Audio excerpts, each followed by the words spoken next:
তো সোনালী ফসল কি যে ভালো লাগতেছে দেখার পর সেটা বলার মতো না। তো গাইস এখন আমরা আছি হচ্ছে খৈলানে, এটাকে মূলত খৈলান বলা হয়। এখান থেকে ধান কেটে এনে তো সেই ধান এখানে মারাই করে ঘোড়ার গাড়িতে করে দেখে নিয়ে যাওয়া হচ্ছে। আর ঘোড়াটা দেখেন কি সুন্দর, অসাধারণ সাদা একটা ঘোড়া। ঘোড়াটা অনেক সুন্দর, দেখি ঘোড়াটা পাচ্ছি না। অসাধারণ অসাধারণ বাজি বাজি সম্ভবত কামড় দেওয়ার লেগে এরকম লেখা মনে হয়।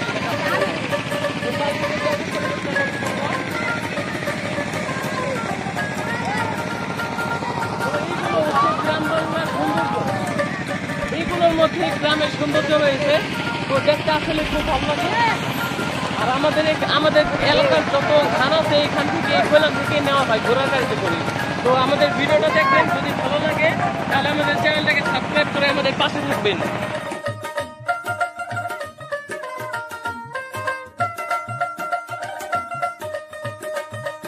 প্রায় এখানে 10টা বস্তা আছে, 10টা বস্তায় প্রায় 20 মণ লুট দেওয়া আছে। এর থেকেও বেশি তো নিতে পারে ঘোড়া, আরো বেশি। অবশ্যই ঘোড়াটা তো এই ঘোড়াটা ছোট, মানে নতুন বাচ্চা আর কি, যুবক হয়েছে আর কি। বয়স আছে, অত বয়স না, ছোট জাতের। তো তো শান্ত ঘোড়া, তাও অন্য ঘোড়া তো কামড় দেয়। এখন কেউ যদি সামান্য ওই দইটা ধরে টান দেয়, ইচ্ছা দই দিব, এখন তুমি কন্ট্রোল করতে পারবে না কিনা তোমার বিষয়। তো এটা মালিক ছাড়া ধরার কারো পারমিশন নাই। যতক্ষণ তুমি এটা ধরে কেউ না নাড়া দিব ঘোড়া। তুমি একটু দাও আমরা দেখি। সরি ভাইয়া, পরে আমাকে মনে করো শেষ করে দেবো।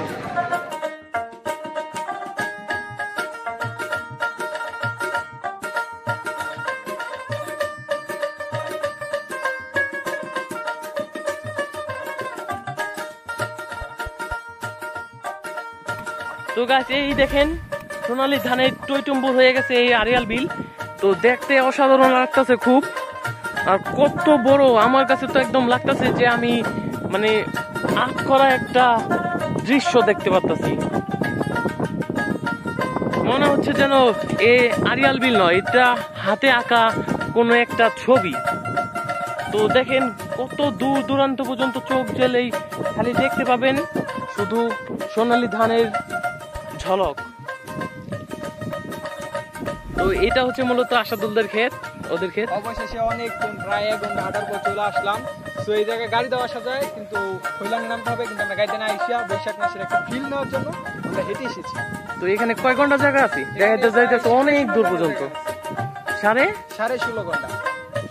তো পুরাটা কি তোমাদের? এখানে আমাদের 3 চাচা, 3 জনের। আরেকজন ওদিকে ছিল, বেশি ভালো ছিল। এই যে ধান কাটা হয়ে গেছে, মানে এটা ছিল। ও, এখানে প্রায় 5.5 ঘন্টা ধান কাটা হয়ে গেছে। তো ধান কি একাই লাগাইছো তোমরা? হ্যাঁ, আমরা লাগাই নাই, লোক দিয়ে লাগাইছি। তো বলছিল যে আইসা ধান দেখা যাবে এবছর কেমন হয়েছে, তার জন্য আশা আসছে। কারণ আমি গেছে বছর ধান কাটটা ছিল, তখন আইসা গেছি, ধান আমাদের কাটা হয়ে গেছে তখন। এরপরে এই দিনে তার আসি নাই বা আমার বাসার থেকে কেউ আসে নাই। তো এবারকে তারা ধান টানে ফোন দিচ্ছে, ধান পেয়ে গেছে, আইসা দেখা যাবে, তার জন্য আমরা আসলাম। তো ধান তো মাশাআল্লাহ ভালোই পাকছে, এবার তাও তো একটা ক্ষতি হয় নাই। এখন ভাই ক্ষতি কিছু না, যতদিন যদি ধান কাইটা বাসায় না নিতে পারো মতদিন যদি বলা যায় না। যতক্ষণ অন্তত পক্ষে আমাদের ধান কেটে খৈলানে উঠাইতে হবে। তারপরে একটা কথা, মানে বাড়িতে গেলে নিশ্চিত, তার আগ পর্যন্ত চিন্তা। ততক্ষণ ঘুম নেই। এখন যদি বৃষ্টি আসে এখন তো কোনো সমস্যা হবে না। এখন বৃষ্টি আইলে ধান করে দেবো, ধান করে দেবো। বৃষ্টি আইলে ধান পুরো কাছে হয়ে যাবে। আর যদি বৃষ্টির সাথে বাতাস আসে তাহলে সব শেষ। আর ওই যে দূরে দেখেন, দূরে সবাই মিলে কি সুন্দর করে ধান নিয়ে যাচ্ছে। তো সুন্দর বলতে আমাদের কাছে সুন্দর লাগে, কিন্তু তাদের কাছে তো এটা কষ্টকর একটা ব্যাপার, কারণ কাজ করে খেতে হয় তাদের। তো এই ধানগুলো প্রচুর দূর থেকে তারা নিয়ে আসে। আমরা তো দেখি এত সুন্দর দৃশ্য, তারা ধান নিয়ে যায়, দেখতে ভালো লাগে, ভিডিও করি, এই করি সেই করি, কিন্তু তারা যে কষ্টটা করে তারা বুঝে যে কতটা কষ্ট। এরকম ক্ষেত আছে তারা 5, 7, 10 কিলোমিটার দূর থেকেও ধান নিয়ে আসে। তো বুঝেন একবার তাদের কষ্টটা কি। আবার সে ধান আনা রাইখা খৈলানে রাইখা আবার তারা ধান আনার জন্য রওনা করে। তো একবার ভেবে দেখুন কি কষ্ট তাদের করতে হয়। আর ধান খেতে তো সোজাও তো আসা যায় না, আঁকা বাঁকা আতাল বলা হয় আর কি যেটাকে। তো তাদের ঘুরা আসতে হয়, তো অনেক কষ্ট হয় তাদের। সো গাইস আমি এখন কিছু ধান ছিঁড়ে নিবো বাসায় দেখানোর জন্য। এখান থেকে কিছু নিই, মানে ওই যে নাদারা আছে একটা, নাদার থেকে কিছু নিই যেন বোঝানো যায় যে কি পরিমাণ খেতে পরিস্থিতি। তো এখন ছিঁড়ু আর কি দেখা যাবে যে ধানের এখন কাটার সময় হয়েছে কিনা। হ্যাঁ, আমি এটা দেখার জন্য বাসায় আব্বুরে দেখাইতে দিব। এগুলো নিয়ে বাসায় দেখাইবো। তো ধান ছিঁড়ার সময় হাত প্রচুর চুলকা, শুং আছে ধানে, অনেক শুং। আমার হাত চুলকাইতেছে। তো এই হচ্ছে আমাদের সোনালী ফসল। তো এই ফসল যখন একজন কৃষক দেখে তখন তার মনের আনন্দটা কি হতে পারে, অনুভূতিটা, তার সারা মানে কষ্টটা, এত যে কষ্ট করছে সেই কষ্টটা তখন অবসান ঘটে, তার মনে একটা আনন্দ আসে এই সুন্দর ফসল দেখার পর। তো মাশাআল্লাহ এবার ভালো ফসলই আসছে। দাম আছে 1000 টাকা মুন। 1000 টাকা মুন অনেক দাম, কিন্তু শুনছি আজকে একটু দাম কম গেছে, আজকে গেছে হলো প্রায় 900 টাকা মুন। দাম হলে তো তোমাকে ভালো। হ্যাঁ,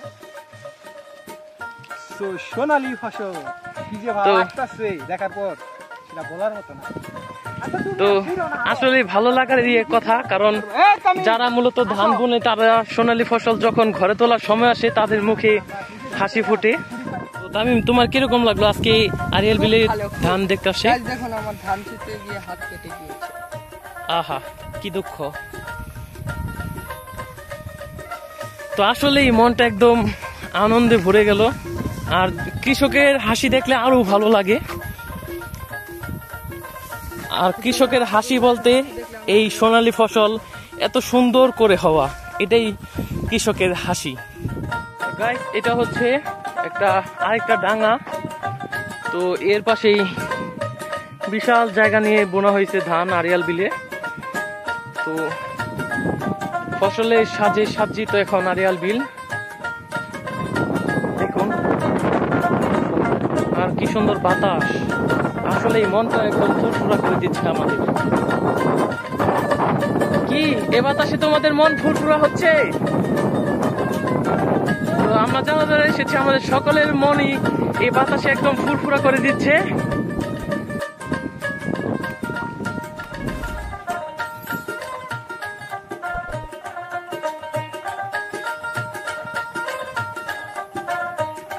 তো মাশাআল্লাহ ভালোই উৎপাদন সেই জায়গায়।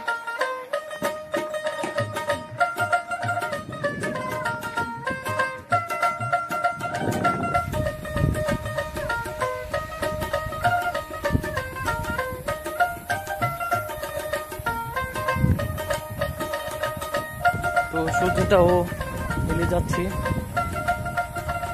সূর্য এখন আমাদের বলে দিচ্ছে সময় শেষ, তোমরা এখন বাসায় চলে যাও। এই বাচ্চাকে খেলার আর আপনারা দেখতে পাচ্ছেন, এটাই এক সময় ইতিহাস হয়ে থাকবে। আর এটা মনে করেন এক সময় মানে মুছা যাবে, কিন্তু ইউটিউবে ভিডিওটা সারা জীবন থেকে যাবে।